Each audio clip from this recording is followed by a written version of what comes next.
জয় শ্রীকৃষ্ণ। ভক্তবৃন্দ, আজ আমরা কথা বলবো এক বিশেষ ব্রত সম্পর্কে, উৎপন্না একাদশী। এই একাদশী শুধু একটি তারিখ নয়, এটি ভক্তির সূচনা দিবস। যেদিন ভগবান বিষ্ণু নিজেই ঘোষণা করেছিলেন, যে ব্যক্তি একাদশীর ব্রত পালন করবে সে সমস্ত পাপ থেকে মুক্তি পাবে। আজকের এই আলোচনায় আমরা জানব উৎপন্না একাদশী কবে হয়, কিভাবে পালন করতে হয়, কি করলে পাপ মোচন হয়, কি করলে ফল নষ্ট হয়, এর পেছনের ইতিহাস এবং আধুনিক জীবনে এর শিক্ষা। এই ভিডিওর শেষ পর্যন্ত থাকো, কারণ শেষে আমি বলবো উৎপন্না একাদশীর এমন একটি গোপন উপদেশ যা শুনলে তোমার মন ঈশ্বর প্রেমে ভরে উঠবে। উৎপন্না একাদশীর উৎপত্তি। পুরাণ কথা। একদা স্বর্গলোকে এক ভয়ঙ্কর যুদ্ধ চলছিল দেবতা ও অসুরদের মধ্যে।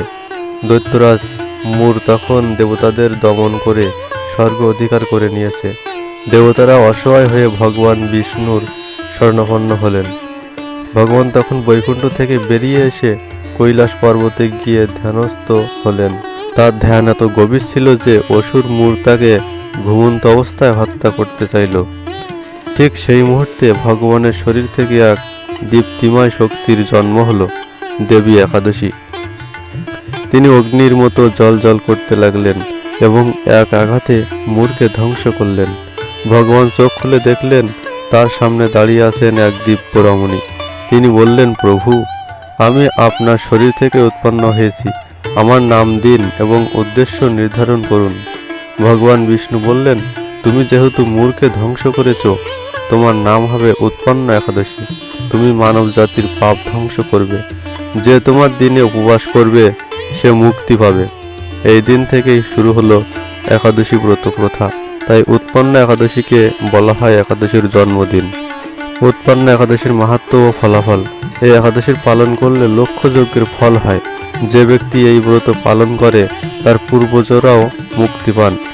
গরুদান, ভূমিদান, স্বর্ণদান সব একাদশীর এক উপবাসের সমান ফল দেয়।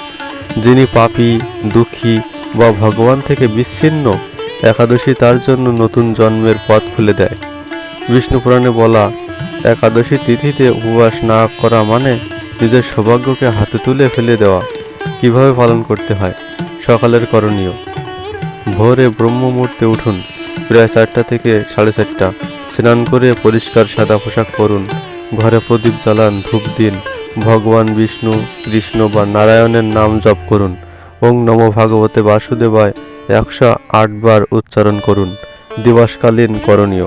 সমস্ত সম্ভব হলে নির্জল উপবাস, জল পর্যন্ত না খাওয়া। তা সম্ভব না হলে ফল, দুধ, তুলসী পাতার সঙ্গে ফলাহার করুন। সারাদিন ঈশ্বরের নাম জপ, ভাগবত শ্রবণ, কীর্তন বা গীতা পাঠ করুন। অন্যকে দান করুন, যেমন খাদ্য, পোশাক, টাকা। নিজেকে রাগ, দ্বেষ, ক্রোধ, অহংকার থেকে দূরে রাখুন। রাত্রিকালীন করণীয়। একাদশী রাতে জাগরণ করুন, নাম সংকীর্তন করুন। বিষ্ণুর সহস্র নাম পাঠ করলে অসীম ফল পাওয়া যায়। দীপদান অত্যন্ত শুভ। একটিও প্রদীপ ঘৃত বা তেল দিয়ে জ্বালাও। কি করা যাবে না? শস্য, চাল, ডাল, বেগুন, পেঁয়াজ, রসুন, মাছ, মাংস, মদ একদম নয়। অন্যের সমালোচনা, মিথ্যা বলা, দাম্পত্য সংসর্গ, রাগ, বিতর্ক বর্জনীয়। অলসভাবে ঘুমানো একাদশীর দিনে মহাপাপ। টিভি, মোবাইল, গসিপ, সিনেমা থেকে দূরে থাকাই শ্রেয়। একাদশীর দিনে অন্যকে কষ্ট দিলে ব্রতফল নষ্ট হয়। কি করলে মহাপুণ্য হয়? ভগবান বিষ্ণুর নাম 108 বার পাঠ, গরিবদের গরুদান, ব্রাহ্মণ ভোজন। একাদশীর রাতে তুলসী প্রদীপ জ্বালানো, এর ফল অগণন।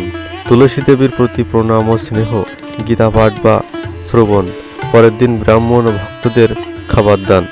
কখন পালন করবেন? একাদশীর পর দিন অর্থাৎ দ্বাদশীতে সূর্যোদয়ের পর পালন। 16 নভেম্বর সকাল 9:41 থেকে 9:43 ভিতরে পালন করতে হবে। অর্থাৎ স্থিতিকাল থাকলো 12 মিনিট। এই 12 মিনিটের মধ্যে পালন সারতে হবে। পালনের আগে স্নান, প্রদীপ, প্রার্থনা করে তুলসীর জল গ্রহণ করে ব্রত ভঙ্গ করুন। প্রথম খাবারে লবণহীন খাদ্য গ্রহণ করুন। ব্রাহ্মণ সেবা বা গরু বল দান করলে অতিরিক্ত ফল হয়। আধুনিক জীবনে একাদশীর তাৎপর্য। একাদশী শুধুমাত্র ধর্মীয় আচার নয়, এটি মানসিক পরিশুদ্ধিরও দিন। এটি আমাদের খাদ্য সংযম, আত্মশৃঙ্খলা ও ভক্তি শেখায়। আধুনিক যুগে মানুষ বিষণ্ণ, বিভ্রান্ত, ক্লান্ত। একাদশী তাদের মনকে বিশ্রাম দেয়, আত্মাকে পুনরুজ্জীবিত করে। বিজ্ঞানও বলে উপবাস শরীরকে ডিটক্সিফাই করে, মন শান্ত করে।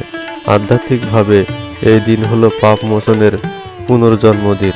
শেষে বলো, হে ভগবান, আমার সব দোষ পাপ আপনি নিন, আমাকে আপনার শরণে রাখুন। শুধু ভক্তবৃন্দ, আজ আমরা শিখলাম উৎপন্ন একাদশীর মাহাত্ম্য, তার পেছনের গল্প এবং কিভাবে পালন করলে জীবনের পরিবর্তন আসে।